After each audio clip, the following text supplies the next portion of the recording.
दाऊ जी, इस सभा के अध्यक्ष, हमारे स्कूल के प्रधानाचार्य पंडित जी, हमारे यहाँ पर जो हमसे बड़े हैं, माता चचा, भोले चचा, श्रवण चचा और जितने भी चचा और भाई हैं, उनको हम इस मंच की तरफ से गणतंत्र दिवस की हार्दिक शुभकामनाएं देते हुए मैं कुछ बात कहना चाहता हूं कि 26 जनवरी जब हम मनाने के लिए आज यहाँ खड़े हुए हैं, जिसको अभी सभी लोगों ने बोला कि गणतंत्र दिवस 26 जनवरी को हमारा संविधान लागू हुआ, हमारा देश कई राज्यों का एक समूह बनकर के गण का एक तंत्र बना, तब हम गणतंत्र के रूप में अपने को मनाने के लिए यहाँ पर और वर्षों से मना रहे हैं 65वां गणतंत्र दिवस।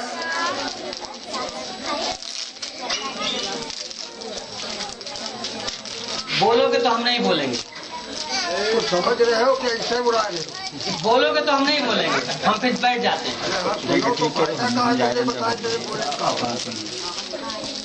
तो गणतंत्र दिवस को जब देश का संविधान बाबा साहब भीमराव अंबेडकर, जिनका की महान उसमें योगदान है, उनके योगदान के बाद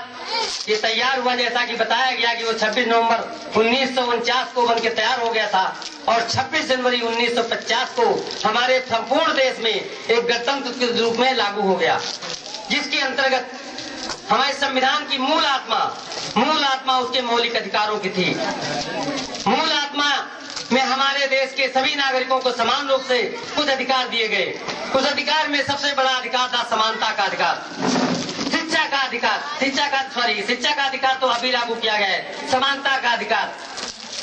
कहीं भी आने जाने का अधिकार, संपत्ति रखने का अधिकार, इस तरह के बहुत सारे अधिकार हमको मिले। समानता का अधिकार क्या सबको समान बना पाया? अभी तक 64 वर्ष व्यतीत होने के बाद भी 65 वर्ष का हम मना रहे हैं आज, इतना समय व्यतीत होने के बाद क्या हम सब समान हो पाए हैं? इसके पीछे अगर ये बना हुआ संविधान, अगर इसकी मूल आत्मा जो थी, मूल भावना थी, जो इसके मूल भावना के अनुसार अगर पूरे देश में एक महीना भी ठीक से लागू कर दिया गया होता, तो जो अभी असमानताएं समाज में दिख रही हैं कि ये बच्चे यहाँ पढ़ रहे हैं, कुछ बच्चे वहाँ पढ़ रहे हैं, कुछ बच्चे लखनऊ के CMS में पढ़ रहे हैं, जहाँ की फीस 10,000 रुपए महीने या उससे भी ज्यादा होती है।